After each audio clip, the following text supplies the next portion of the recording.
All right, what's up, y'all? Mixed by Gabriel here. Another class. This is class 3, Mixed by Gabriel Education.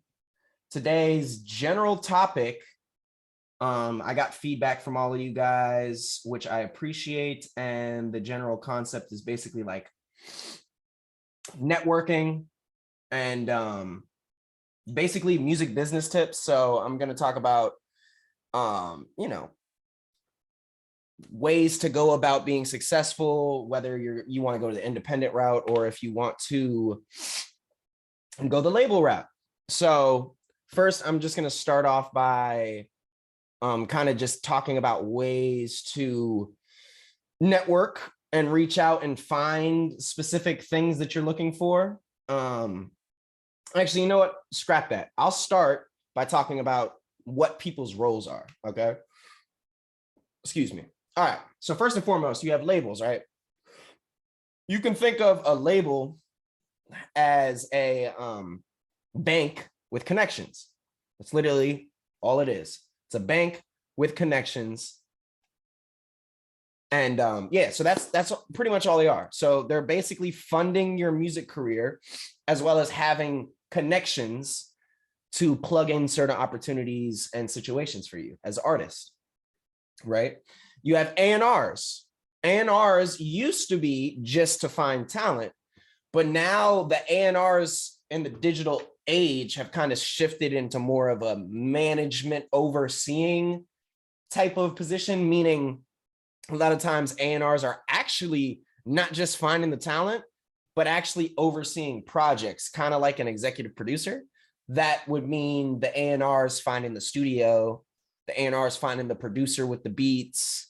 The A&R is basically overseeing the project. So A&Rs used to just be, things to find talent, but now with the digital age and just with the concept that, I really think it's because labels are losing a lot of money that they're doing that, but basically they're just asking more of A&Rs. So A&Rs are taking on way more than they ever have. So you have that. You have managers, right? You have day-to-day managers. And then you have, like business managers, right? Or account managers are like, ones that look over your finances. Like there's different types of managers. So like a day-to-day would be like a manager that works on your calendar with you and tells you that, yo, you have a meeting at 1 p.m. You should go to that meeting or you should leave now so you can get there on time, right? So there's different types of managers with different types of roles.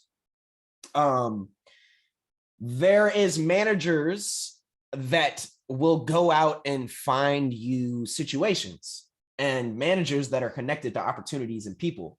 They say that your net worth is your network, and that is true. So literally 99% of the artists that I work with or interact with, if you're not making like $30,000 to $50,000 off of music, there's no need for you to have a day-to-day manager, meaning someone who's overlooking, like you're not that busy and you're not making that much money yet. So like realistically, you don't need a manager. What you need is more like a PR or like someone who has relationships. So that could be a manager or that could be a PR person, but that's really what you guys want. You want someone who's connected. You want someone who's going to go to these clubs, talk to these people, shake these hands if you're going the independent route. So those are kind of some of the titles and things that you have, right? You have managers, A&Rs, labels, etc., right? So my thought on it is, I only think it makes sense to do the label thing if you have leverage. So if you have a certain amount of, let's say, streams and sales, and you're making, decent money, I'd suggest maybe partnering with a label. But that's the only realistic situation I think people should be partnering with labels. That's just my personal opinion. I think independent's the way to go. Because like I said, like you have the internet in the palm of your hand. Yes, they have relationships, but those relationships were really created just off of them shaking hands and meeting people over years and years. Labels have been around for fucking decades. So of course they're going to know more people than you because they've been around decades shaking hands for decades. But that doesn't mean that you can't go out and shake hands or meet someone who's shook in mad hands and bring that person on your team. So my suggestion to y'all, if you are going to go the independent route, is to find someone who's in the streets outside all the time. Meaning, I mean, it could be a DJ, it could be radio personality, it could be, and any of these people that are outside shaking hands all the time should be someone on your team. They don't have to per se be your manager or anything, but they definitely should be on your team and be included. You want someone who's going to put together opportunities for you and always talk about you in certain situations. So obviously you're going to have to give them a percentage or pay them to some capacity in some degree, but that's my suggestion. The majority of y'all is that you find someone who's plugged the fuck in, or someone who makes find a fucking event promoter. That's a perfect person.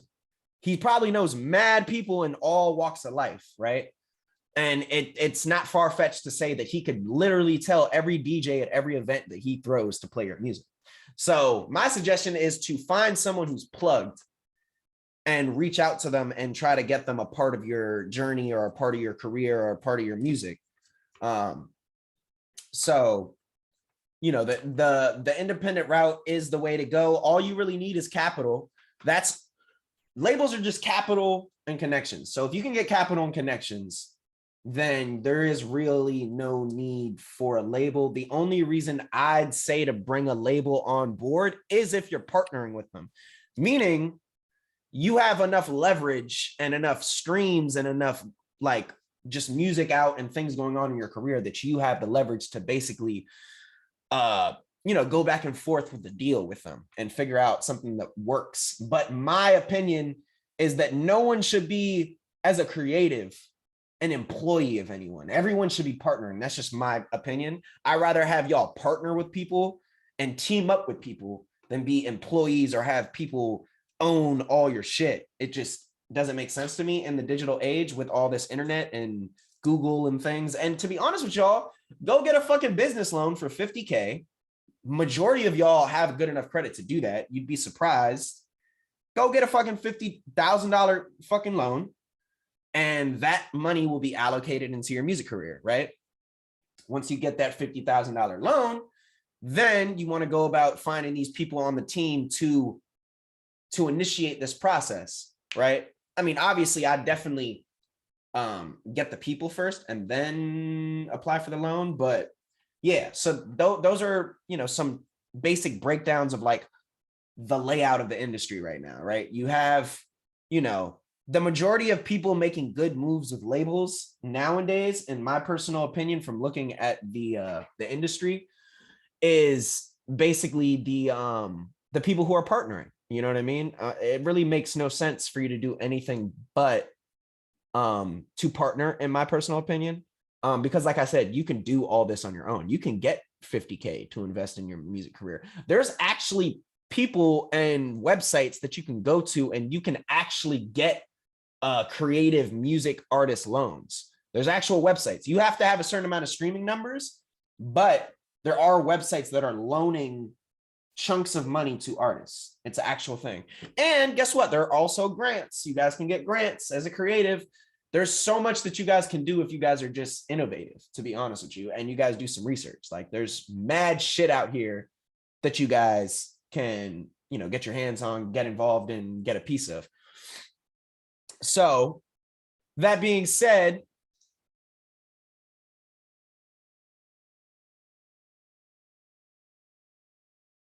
I mean, literally tons of websites, brother. Awesome Foundation is literally, bro, it takes one Google. I could go all day, but just do a Google. But yeah, there's the Awesome Foundation, which is giving out $1,000 a week grants to artists all over New York right now as we speak. There's lots of grants that are giving out money to creatives to help them further their career. How do you steer clear of hustlers that present themselves as being connected?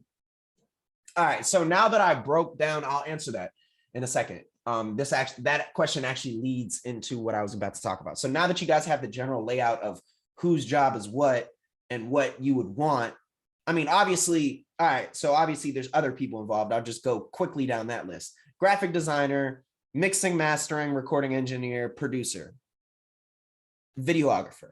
Okay. So those are some other ones that you want on your team, but that's more or less not on the business side. It's more the creative side. So how do you find, all right, so now that you know what sort of things that you want someone on the street team, you want someone out there shaking hands, you want someone out there putting up flyers, that's the street team.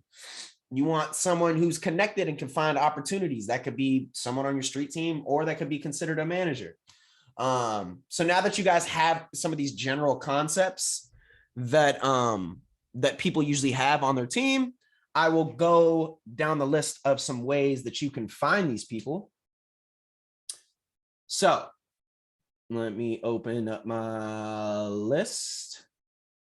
All right, cool. So now you guys have the general layout.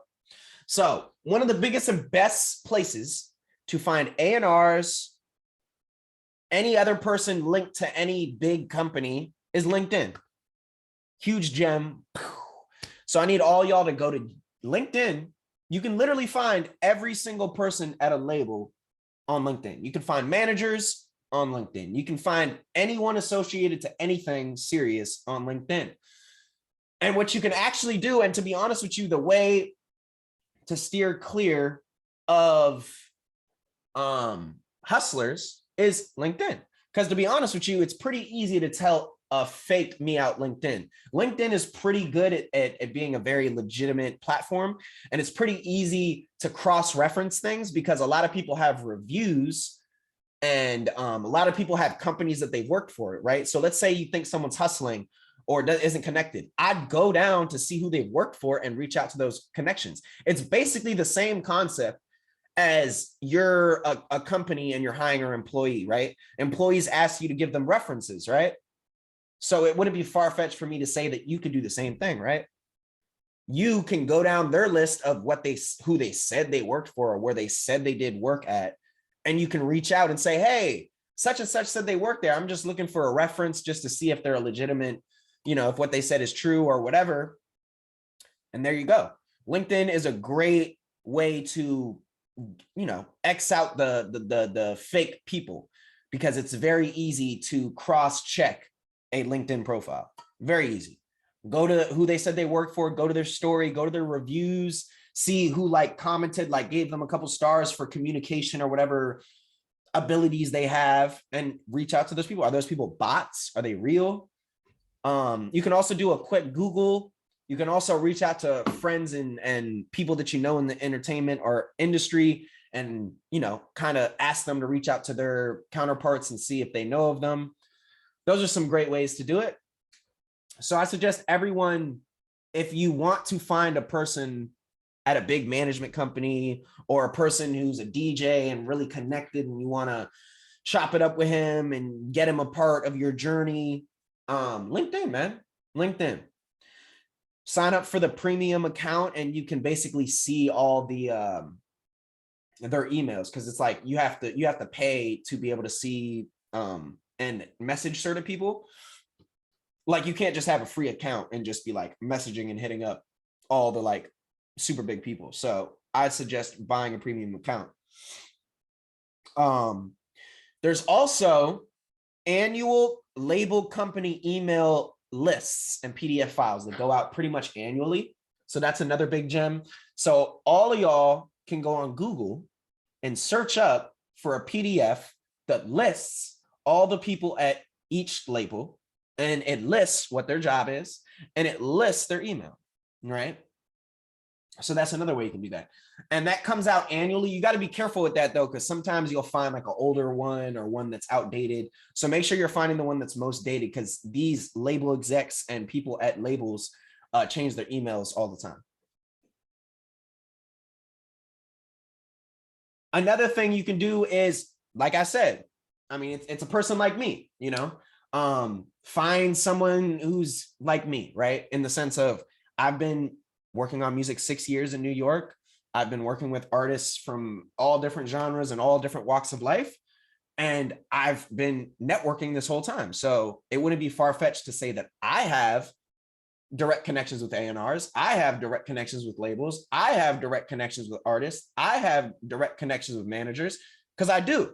Because I've worked 6 years to collect emails and I have mad emails. Like I literally have like a huge email list of all sorts of people in the industry. So it wouldn't be crazy for you to find an established producer or someone established like me, maybe who works at a recording studio, and just peep how connected they are and try to connect with them and bring them on board, you know? I'd also really suggest going to Real Deal showcases. Real Deal meaning like, you'll see, you can tell what is a real showcase versus not, because they'll have like Hot 97 sponsored it, or Funk Flex is on the flyer, or, you know, whatever. So definitely look at who's sponsoring the showcase. Look who's going to be there in attendance, look at the judges, and go to those, because that is where, you know, a lot of unsigned talent is actually fine. But there are a lot of bullshit showcases that really aren't legitimate. So be careful. So I would also say go to panels and industry mixers, because that's where I've personally met a lot of A&Rs. Like majority of the connections I have A&R wise have 50% has come in person, just like literally coming up and been like, yo, hey, my name's Gabe. I got beats. I got lots of artists that are under me that I'm basically crafting into artists, and I'd love to show them to you, etc. All right. Another good tactic is, I know that I told you guys about the LinkedIn thing, right? But you got to understand that these A&Rs and these managers have millions of emails and millions of messages coming all the time, right? So it wouldn't be crazy to say that they might not hear your message or get back to you or even open it. So my suggestion is find the people that are around the A&R or around the management that you're interested in. Reach out to those people and make connections with those people, and then bridge your way up to the main person you want to reach, because the main person is usually hard to get to. So keep in mind, you can also like go on the company's list, and let's say like there's an A&R, VP of A&R, right? Usually it'll have breakdowns under it, like assistant to the VP of A&R. So I'd reach out to the assistant, right? Make a connection there, because that assistant might be like, oh yeah, well actually we actually have been looking for beats for this, and the actual VP of A&R mentioned it to me, but I think she might have forgot. So since you reached out to me, like I'll mention you to her now. So definitely try that. Another thing that that is an opportunity that you guys can look into is there's basically music libraries that you guys can be another facet of music. I mean, this is a whole nother tangent, but I'm just going to mention it very quickly, is licensing music. Licensing music is a huge thing that a lot of people do. So instead of getting a label deal, you could potentially get a licensing deal, which means that the company has the rights to use your music and try to put it certain places and use it for certain things, right? So maybe a company like Epidemic Sound would reach out to you and be like, hey, we like that catalog you sent over. We'd like to license it out to some of our, you know, some of our clients that make, you know, music, I mean, make videos on YouTube, and they need music for their videos. So they'd pay you a lump sum.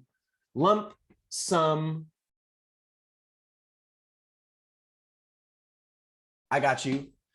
They'll offer you a lump sum in return for having the rights to license your music to media, movies, etc., etc.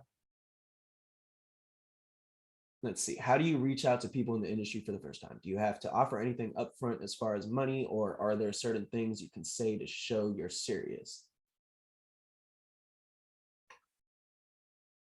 I mean, I kind of broke down a lot of the ways that you could do it for the first time in the industry. One of the ways is, hold on. One of the ways is going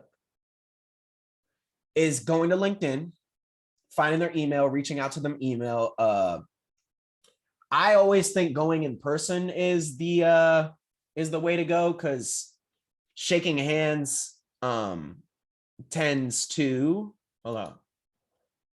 shaking hands tends to work better just because they remember you more. So like, I'm the type of person, what I'd do is I'd go to an event that I know an A&R, or there's going to be a rep there or a DJ there or whatever. Maybe a DJ's judging a showcase. And I want to, I don't know why my shit keeps on freezing. Hold on. All right. And I want to, maybe that's why. And I get how to find them. I mean, more in terms of what you say. Most musicians probably approach them with some sort of measure like, yo, I'm up next and I don't want to do that. Oh, no, just be like, hey, man, like, I mean, the way I'd go about it is I'd offer things. I'm an offer type guy, but I can't really give you like the exact, like, I'll give you an example of what I'd say personally, right? So what I'd say, because of my position and my situation, is I'd say, hey, I have a studio in downtown Brooklyn, hybrid setup with the best gear, and I'm willing to have some of your artists come through and, you know, check out the spot and record them. So I'm basically giving them value. I'm adding value to them. I'm offering them a free service just to enact the connection. Once they come and enact that situation, then I'll bring up the fact that I have beats. I'd love to place them with this artist. So it's all about bringing value to them, right?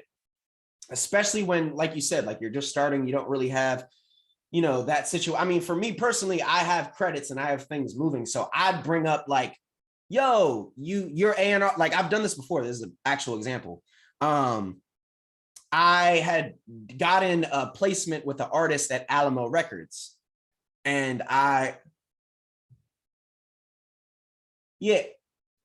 I mean, you got to think of something to offer. Do you do graphics? Maybe you do free graphics for them. Do you know, you got to find a way to bring value to them. I mean, it's just figuring out what you could possibly offer. Like maybe you have a homie who does this service or whatever, you know what I mean? But you gotta figure out a way to bring value to them without asking for anything in return, just to enact that situation. Once the situation starts and is rolling, then you're fine. But it's all about figuring out what you could potentially offer that they would be interested in. Like, you have to figure out your situation. Like, do you want to offer them free beats? That's an offer you can offer them. You can offer them, hey man, like I'll produce your first album for free. You know, I'm hungry. I want it. I'll make the beats in front of y'all, whatever genre you want, and you can use them on your project. Bam. That's bringing value to the table. So yeah, so what I was saying was, an example is, this is literally, this is a real life example. I produced a record for an artist on Alamo Records. The A&R that I got in contact with that got the placement for me was named Colby. I went to an event where another A&R, one of the bigger A&Rs that that label was at, I came up to him, shook his hand and said, hey, you know Colby, right? And he was like, yeah. Oh, you know Colby too? Yeah. I was like, yeah, he actually just put together a placement for me in Crime Life Cast. And therefore, that I basically connected that dot for him, right? So now he thinks I'm a legitimate person. Now he knows I'm serious. Now he knows I do music, right? So I was able to get his email. Then when I went home, I sent him an email and said in the subject line, hey, this is the dude who knew Colby at Alamo Records. Here's some beats. So I'm planting the seed by letting him know that I have a connection with someone else at the label and I've worked with an artist at his label.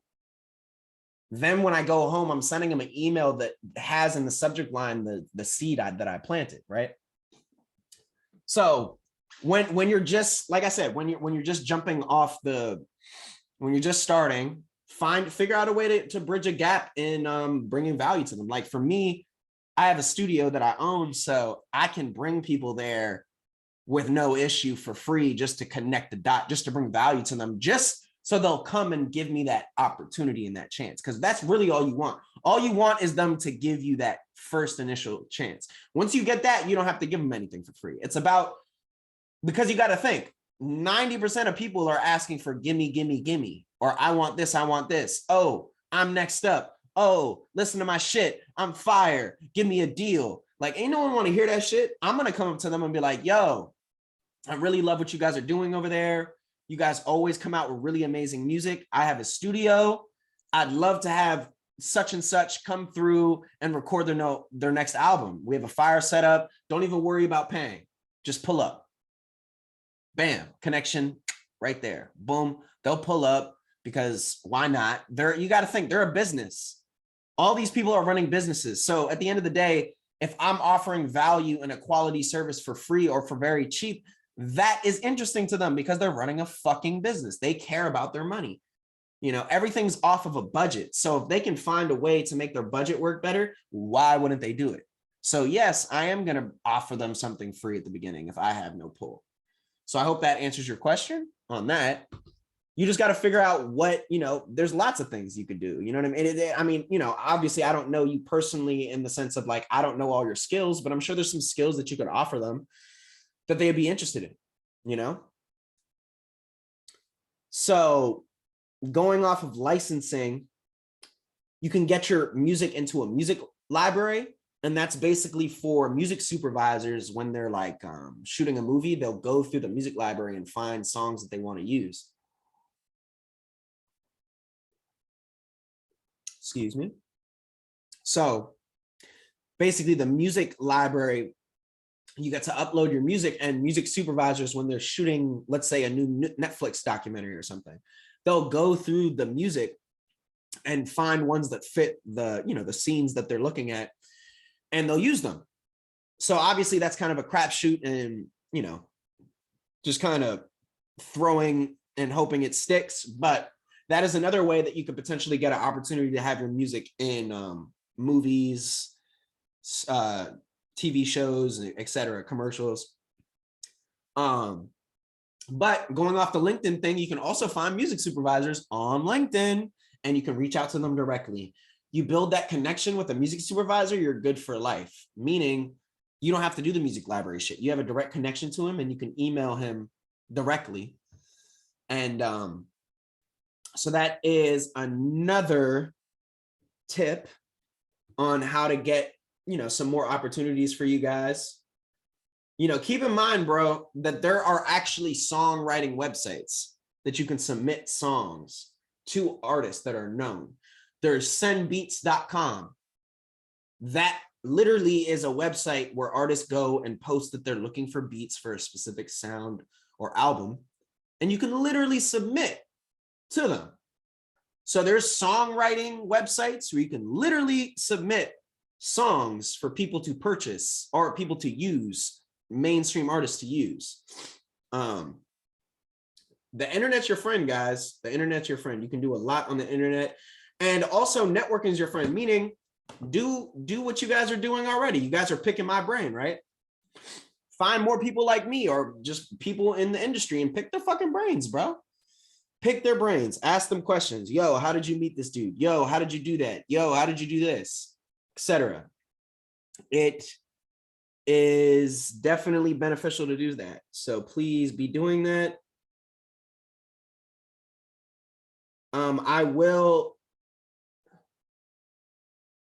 Anyone feel free to ask questions right now. And just so you guys know, you guys did have homework last week. So if anyone did do it, please let me know. The homework was basically, I wanted you guys to get a situation to where you could record your own vocals and hear yourself in auto-tune. So please let me know if you guys did that. I hope you did. I'll be giving homework for today's class as well. Let me know if you have any questions while I am about to get onto another topic.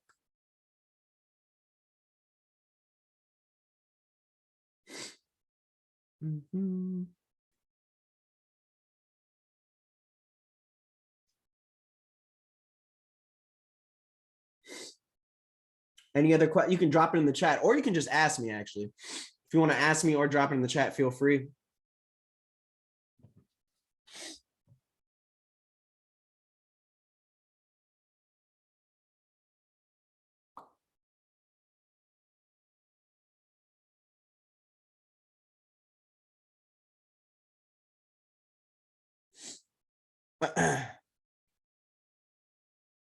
Anyone have a question?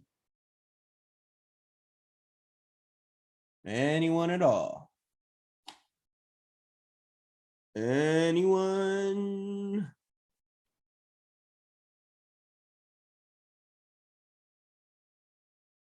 Yay, nay, maybe so. No, yes. Can you hear me? I hope so. Oh, there's a question. Are the networking events usually during the day? Yep. Yep, they are.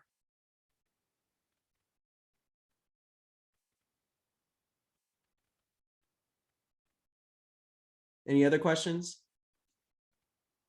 Have you ever had to convince a talented artist to work harder? Did you succeed? How did you do that?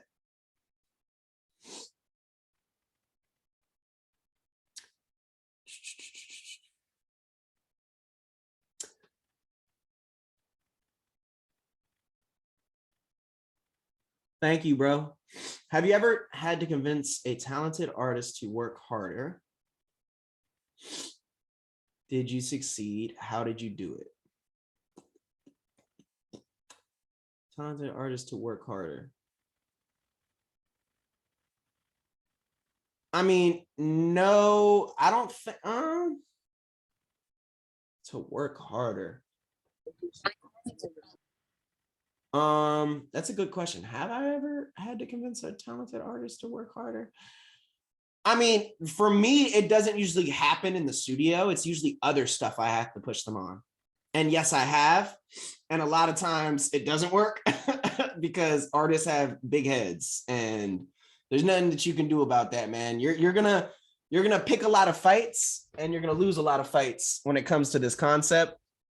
And that's just, you know, that's just the way the game is and that's the way it's set up. But basically, I've had artists that just suck at basically like doing showcases and suck at performing and suck at reaching out to people. So my problems have come from that. So I'll be like, yo, I think you should do more showcases. And they'll be like, nah, bruh, I got to focus on my ads on Spotify and getting my streaming numbers up. And I'm like, nah, you actually got to do it all, but all right.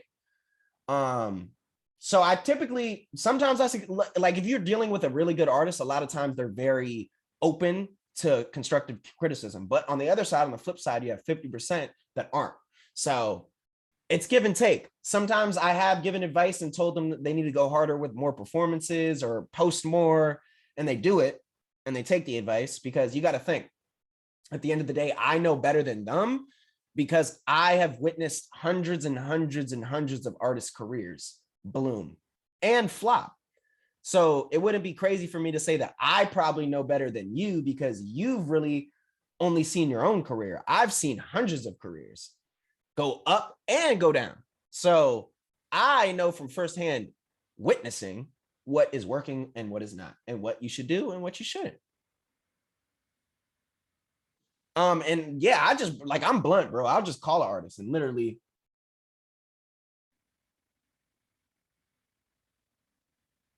I don't think you're the only one, bro. I think we all are. I don't even think it's that we're magnets, bro. I think that 90% of artists don't know music business and don't understand being an entrepreneur as a creative. That's why the name of my classes as a big overlapping title is going to be being an entrepreneur, or sorry,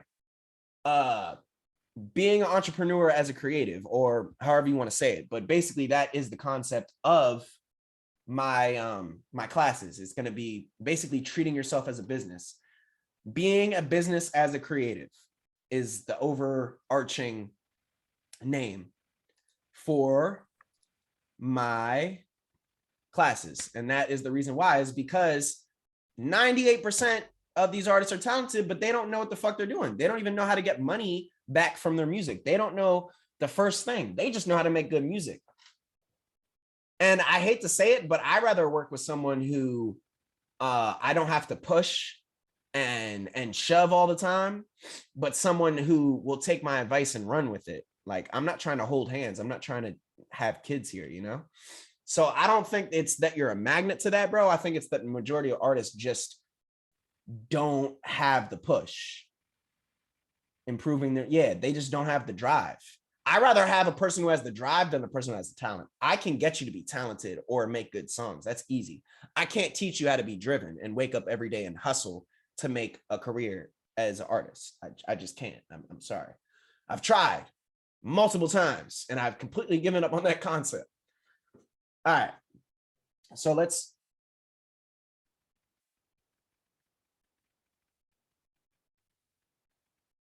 facts. Yeah, I can't hold. I mean, I can only do so much, and it fucking sucks the life out of me. Like I can't be someone's dad or mom or whatever the hell and teach them every day and hold their hand and have to check up on them every morning and be like, hey, did you post today about your music? Like, I'm not doing that. And in all fairness, no manager should have to do that either. You should be on top of your shit if you want this. If you want this, if you're hungry enough, I should not have to tell you more than once, period. All right, so now we're going to just talk about like networking in general as like a whole, like an overlapping concept. Let me start.